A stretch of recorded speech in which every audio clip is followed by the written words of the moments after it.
Okay. Well, I guess I'd have to take a Yeah, step back and start with 2008. 2008, we had in the US the Great Recession. Your mindset has to be a can-do, will-do, positive attitude. this cultural intelligence or the cultural quotient part, right? So, how does this Ooh, sure. CQ, yeah, how does this CQ influence business success? So, folks, you have tuned into TGV and hearty welcome to the Guiding Voice podcast series where we embark on transformative conversations for a better future. And we want to simplify and amplify your journey to success.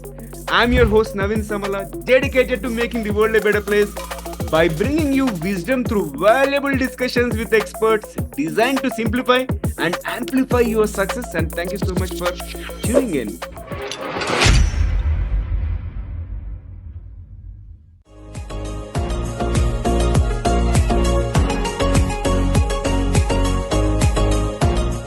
Dr. Robert Ramirez is an award winning professor of the International Business and Faculty Chair at DeVry University and Keller Graduate School of Management. With over 4 decades of experience in education, leadership, and technology management, he is a published author and thought leader in cultural intelligence and diversity. Dr. Bob is also dedicated to helping others achieve financial security through his teaching, books, and speaking engagements. And today we are going to present you an interesting topic, which is unlocking financial freedom and insights from Dr. Robert Ramirez. And before we get into the topic, here is an exciting twist. As always, we are going to tickle the guest's brain. So, Bob, get ready for a rapid fire round of random words. I'll mention Naveen. Yeah. So I'll mention a few random words, and as and when you come across that, whatever the first thing that comes to your mind, please respond. Shall we do it? Absolutely. All right. Here comes the first word: innovation, Oh, creativity. aliens, All over this universe. resilience, Keep moving forward. leadership, Um, your personality, thoughts, your actions. entrepreneurship. Never a bad time to start. Just get moving. Wow. Passive income, Uh, Open your eyes to opportunities everywhere. retirement, Better be ready. artificial intelligence, Artificial, helpful tool. curiosity, Open your mind. future. It's as good as you wish it to be. And the last one is book, other than your book. The book that opened my eyes is Rich Dad Poor Dad. To finances. Yeah. Awesome. And Bob, that was spot on. And thank you so much for participating in the first rapid fire round. We have one more rapid fire round toward the end of the episode. And Dr. Bob, hearty welcome to TGV. How are you doing today? Naveen, I'm doing excellent. And I just want to thank you for all the support and all the good things you're doing for your podcast. It's a lot of work to do it twice a week. And you're bringing so much information to people and helping people all over the world. Thank you so Congratulations. much. Thank you so much. And it's all possible because of passionate speakers like you who are propelling me forward. And on that note, let's move forward. So please share your journey from founding these quantum technology solutions to becoming a renowned professor and thought leader in cultural intelligence and diversity. Okay. Well, I guess I'd have to take a step back and start with 2008. 2008, we had in the US the Great Recession. And at that time, I lost my job. I worked in IT, similar to you, had an IT background. And during that time, I thought that I was going to be okay. A company from out of state bought our company, and they interviewed me many times and my staff. And I thought just had the opportunity to move to wherever they were located in a different state. And well, as it turned out, I was laid off, and they didn't take anybody. They just took the technology. So I had 6 kids at the time, and it was tough. And I also had investments that went down in 2008. So I was really frazzled. And I remember standing at the front door of my house, in front of my house with my wife and thinking about the situation, my kids. And I said, you know what? I'm never, ever going to depend on one income for the rest of my life, one paycheck. I'm going to figure out this passive income. And so if I ever lose my job again, I still have money coming in through multiple ways. Yeah. And that led me into getting a part-time teaching job, and that led me into a full-time teaching job. And then I realized I like this so much better because I'm now teaching people, learning. I'm passionate about it, and I love helping people. I always felt bad about working in IT because, you know, many times through the 90s, I was responsible for laying people off, and that's never any fun. As we had products being made in China, programming in India, and customer service in the Philippines, I had to lay people off, and that's not a good feeling. We want to help people. So I'm very happy since 2008. Amazing. And you have found opportunities in the crisis, and that's what tough times in our life are going to teach, and find more avenues, right? So that is what is my understanding, and thank you for sharing that. So Bob, can you share your success mantra, as in the top 3 things that have contributed to your success so far? Well, in terms of the big overall arching thing, it's your mindset. Your mindset has to be a can-do, will-do, positive attitude, because there's always going to be bumps in the road, and you've got to look for the opportunity in everything that you do. One of the things I started doing, my 3 favorite income streams. One is real estate. I love real estate. Having rental houses. I like the way we can leverage the money. 2, I taught myself how to be an investor. I learned day trading, swing trading, long-term trading, and I did that. And then 3, through all the different things I do, through, you know, my books now and speaking and any way I can make some extra passive income, I'd love to dig in and do it. Oh, all right. Thank you. I think you do a lot of time, and I don't know how you are managing your time. You as well. We're all busy people. Exactly. Yeah. I think using time wisely is one of the most important stuff. And also, what inspired you to transition from the corporate world to academia and focus on this financial education and entrepreneurship? Well, I didn't have a choice, because in 2008, when I lost my job, companies were trying to figure out how to reduce employee staff, not add people. And one thing, if I could give somebody some advice, since I was a director of IT, I was managing people for a lot of years, but I did not keep up with all the certifications. So what you must do is you got to continue learning. And you got to keep up your certifications if you want to stay in a career such as IT. I failed at that. I didn't. I thought since I was a manager, I didn't need to keep up with that. And so that made it very difficult. And then the other thing is, I decided that it was time for me to make a career switch. And that's when I found teaching, and I enjoyed it very much. Mm-hmm. I got it. Even I'm passionate about teaching. In fact, I've been teaching part-time over the weekends for the last 10 years. I think I'll also be able to easily switch. I don't update that kind of information on LinkedIn, but... Okay. Well, you're teaching everybody every time you're on a podcast. That's what you do.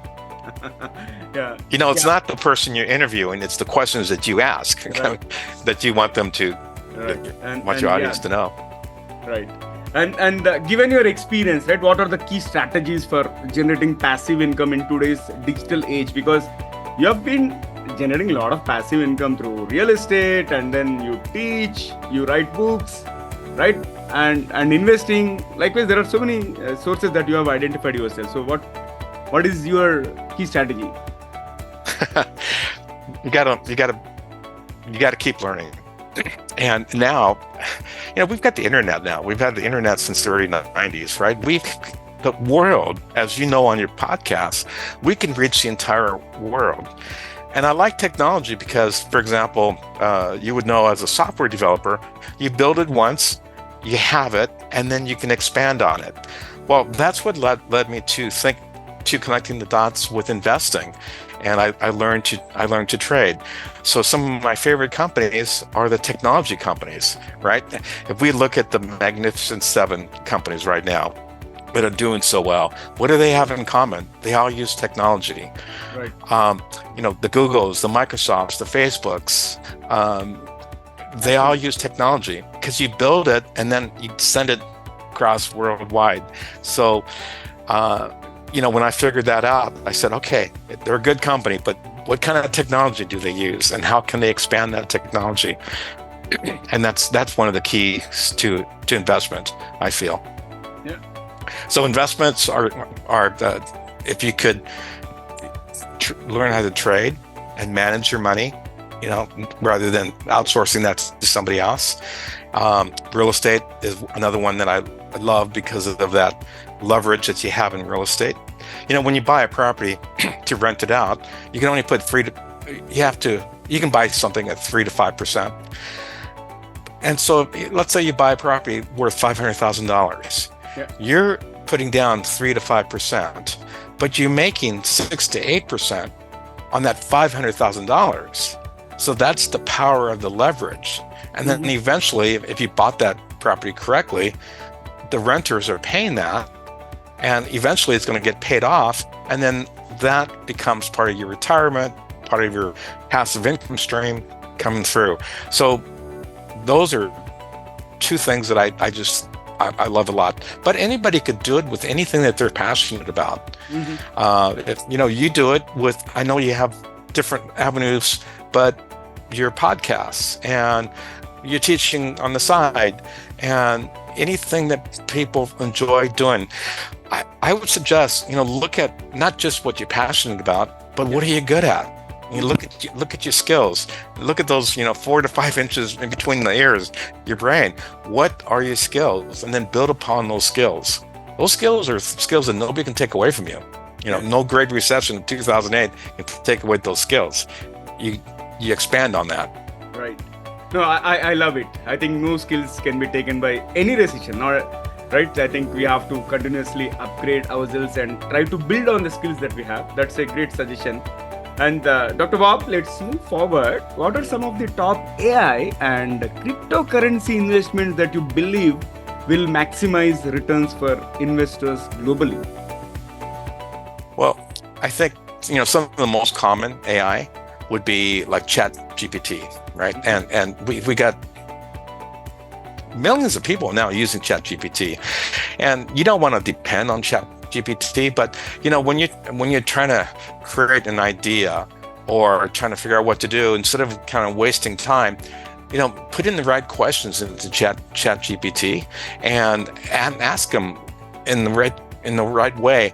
Can you create an outline for me to give this speech or something, or answer the following questions, or summarize this for me?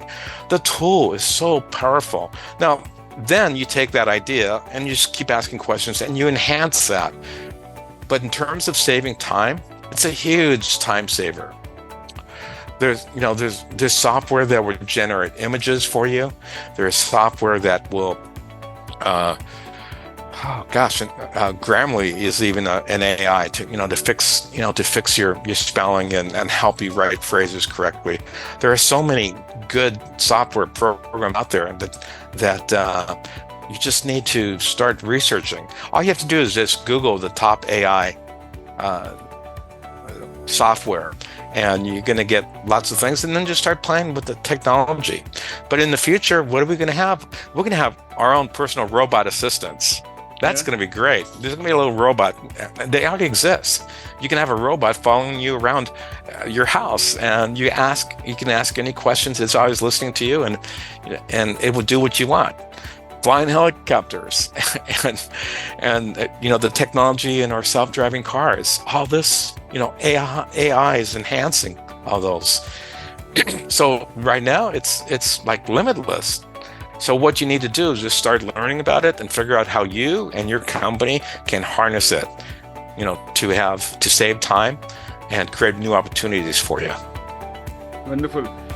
I loved all your suggestions and inputs. And let's now talk about this cultural intelligence or the cultural quotient part, right? So, how does this Sure. CQ, yeah, how does this CQ influence business success, and what can leaders do to enhance their cultural quotient? Okay. Well, let me give you an example. Yeah. So one time I spoke at a human resources conference, and I saw so those people were human resources managers and directors. And I did this exercise. I said, I want you to stand up and I want you to go meet the other person across the room. And all I want you to do is say hi and then go back to your desk. And then I said, do you realize that in those 3 seconds, you made a decision whether you liked that person or not, whether you wanted to continue that conversation or not, maybe even if you wanted to hire that person or not.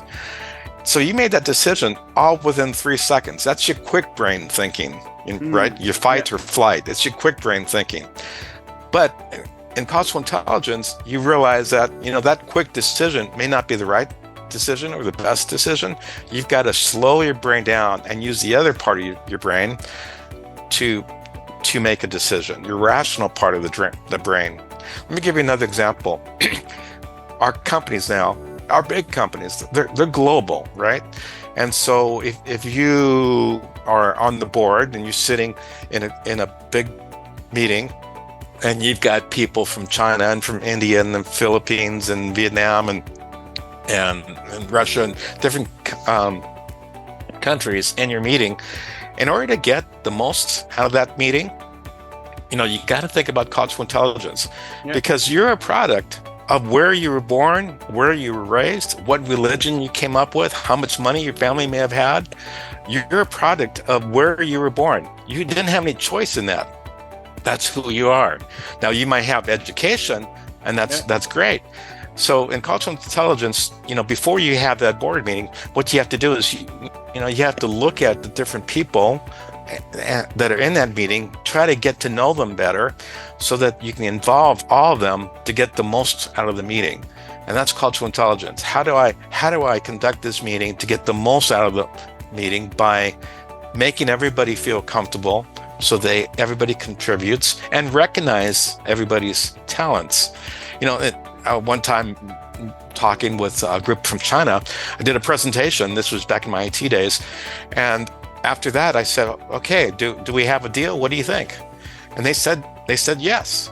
And so I'm all happy. Yes, that's fantastic. Well, yes over there means, yes, I heard you. Yes, I understand you. It doesn't mean that you have a deal. You need to do a lot more work, my friend. Yeah. So it's interesting. You have to, those are the different things. So you have to prepare for your meetings, and you have to find things in common. You have to get to know them. In business, we always try to add value, and people just kind of stop at the add value. That's not good enough, though. I believe you have to add value, but you have to make people feel special, right? So an example is, when let's say Netflix, one company that's done super good. Well, they can now look at all the movies you've watched over the last 10 years and figure out, through AI, well, Bob's going to like this movie and this movie, right? They're adding value, and they're finding movies and recommending movies that I maybe want to watch. And so they're making me feel good. And Amazon does that with their one-day delivery and suggesting products. So companies have to add value, but they have to make the people, and who are the people? The customers, feel special. Yeah, I think it is about knowing their preferences and being in their shoes and trying to acclimatize to different cultures. I think that matters. And I loved all the examples that you have quoted here. And Bob, let's move to my next one. And this is one of my favorite questions, actually. Okay. So, what are the most common financial mistakes people make, and how can they avoid them? Okay. Well, people need to get involved in their own finances, right? Mm-hmm. So they can't just leave it up to somebody else. There's a lot of financial investors which will happily take your money, invest it for you, but you need to have some skin in the game and understand what they're doing. There's many different types of investing, like day trading, swing trading, middle-term trading, long-term trading. So you have to know what kind of a trader you are, or what's the company that they're doing. Just by doing things like, well, I'll give you an example. Warren Buffett, he's 93 years old, right? And he knows he's going to pass away soon. So he said, when I pass away, this is what I want to do. He's, one of the richest people in the world. This is what I want you to do with my money when you pass away for my wife. I want you to invest 92% of whatever it was, 92% in just the SPY index, which is a low cost ETF, electronic traded fund, like 92%. And then the other 8% put in bonds, which are very safe. Mm-hmm. And then people are wondering, why all you money in one account, the SPY? Well, the SPY is 500 of the best US companies in the world. It's got the Googles, the Microsofts, the Teslas, and on and on and on. So it's very well diversified. And so Warren Buffett realized, well, at least my wife is going to get what the market is giving. And right now it's been between 12 and 14% for the SPY index. Not too good the last couple of days, but it was doing much better. So you don't have to make it difficult.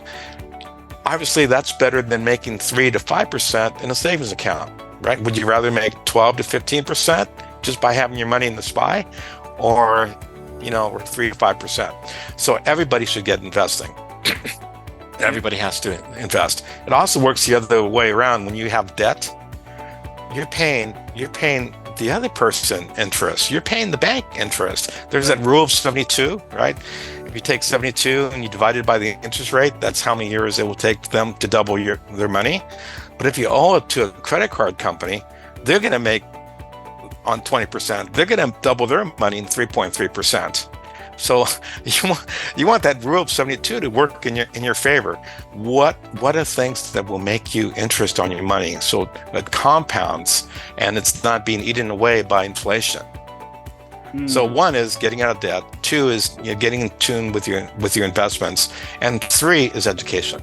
To answer your question, you just gotta continue to educate yourself. Yeah, got it. Now let's talk about the retirement part. So what are the top a few, maybe 5 or whatever, right? Whatever the number you want, you can mention those 5 or 3 or 5 financial myths about retirement, and how can individuals debunk them to plan effectively? Okay. Well, I want your audience to know, Naveen, that currently in the States, it's 11,000 baby boomers. 11,000 baby boomers retire every day, right? There's 5 major generations. I'm a baby boomer, right smack in the middle. 11,000 retire every day. But what's surprisingly is most of them are going to outlive their retirement. And that's kind of scary. So back in 1935, Roosevelt put out the Social Security Act. And he said people can start collecting their Social Security at age 65. And Social Security was to assist people with about a third of their income into retirement. And we pay into that, 6.2 for me and 6.2 for my company. We pay into that. So the average age at the time was 65. That's how long people were living. Actually, a little bit less than 65. And that's where they said, okay, if you live beyond 65, you can start collecting your Social Security. Well, now, because of the good biomedical drugs, drug screening, healthcare, people are exercising more, they're trying to eat better. We're living at least 20 years past, right? 20 years past is in our mid 80s. So people did not plan to live that long. Right. And so when they planned for retirement, they thought maybe 10 years, but now we're living 20 years and some much more. So they're running out of money. So what that means is people have to continue making money into their retirement, because that's a lot of years. And that's where passive income comes in as well. You can make money into your retirement. Don't just stop investing just because you turned 66. Continue to make money. So people will say, oh, it's too late for me. But I would tell them, no, you got another 20 good years of investing, and you can make money, and you could have a hobby where you sell sell things. You worked for a lot of years. What were you good at? Consulting. So one myth, to answer your question, one myth is about people thinking, there's no way for me to make any more money. I'm not working anymore. Well, that's not true. You should be making money into your retirement and continue with that, with the things that you like. Another one is, a lot of people will say that Social Security is not going to be there when I retire. It will. The baby boomers were the biggest group of voters, and I don't think any of the baby boomers will be happy to vote for somebody that says they're going to take away their Social Security. So are they going to make changes? Yes. They're probably going to raise the minimum age. Right now it's 67, maybe I'll go up to 68. They might raise how much income's coming into the fund, raise the taxes. They might cap it, but it's going to be there for you. Right. So a lot of people just give up because they think it's not going to be there, but it will.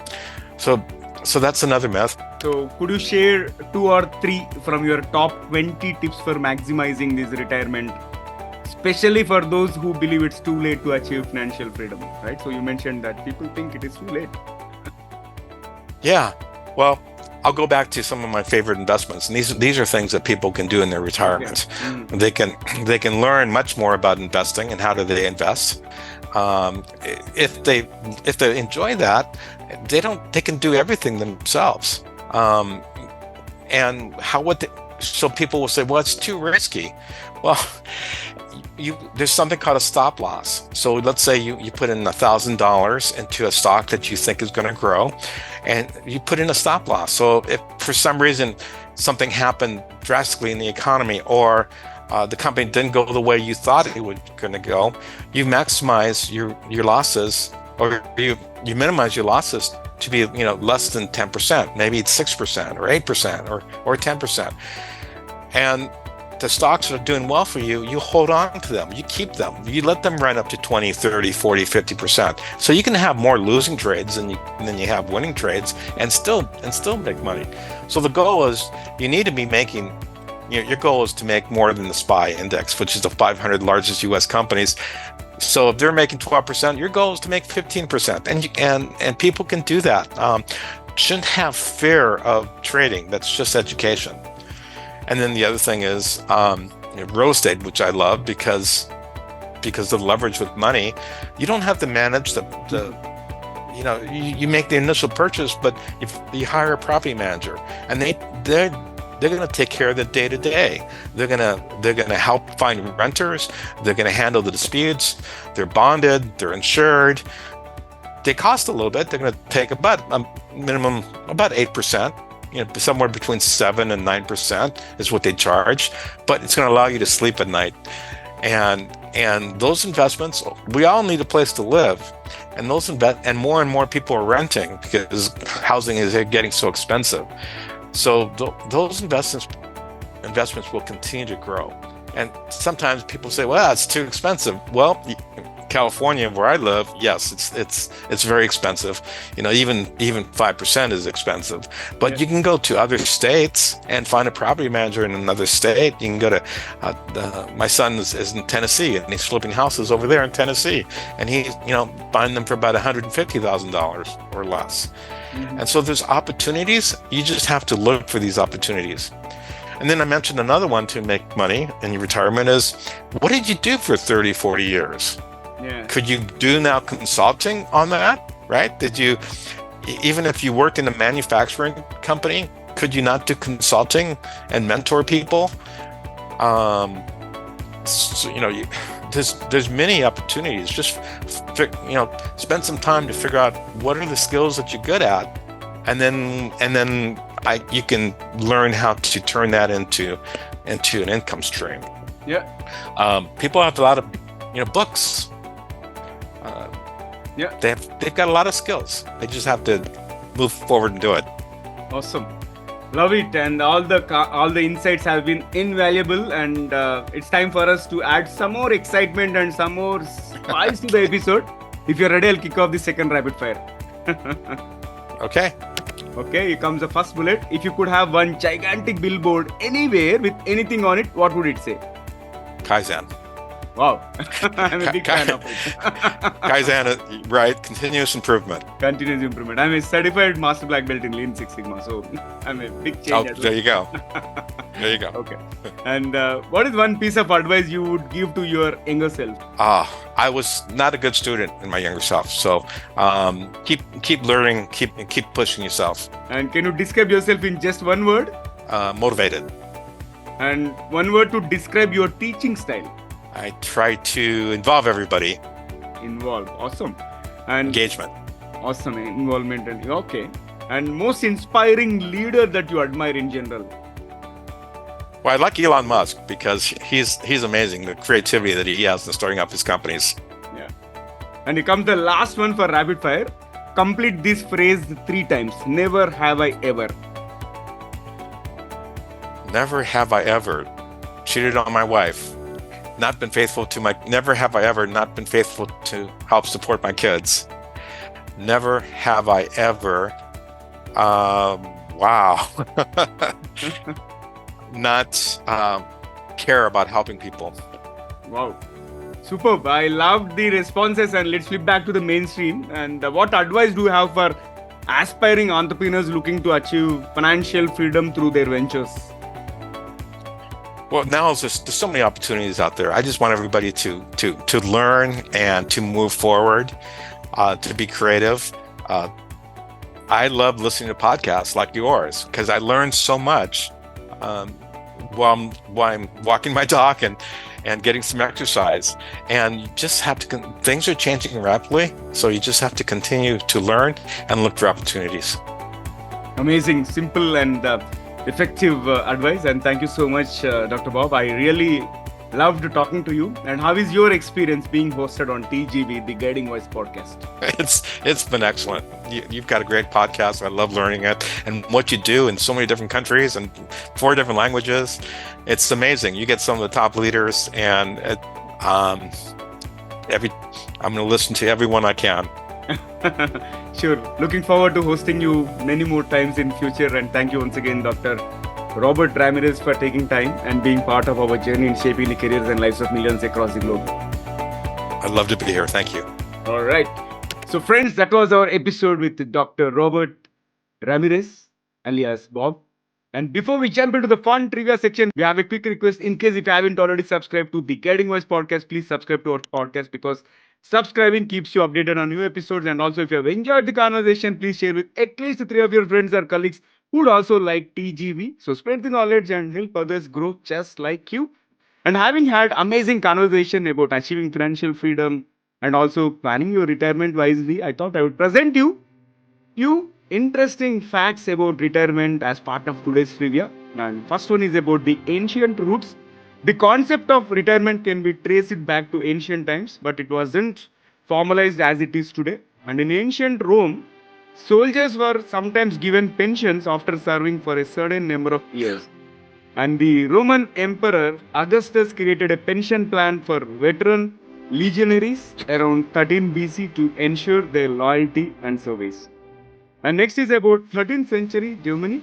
The modern concept of retirement originated in Germany in the late 19th century, and Chancellor Otto von Bismarck introduced the first formalized retirement system in 1889.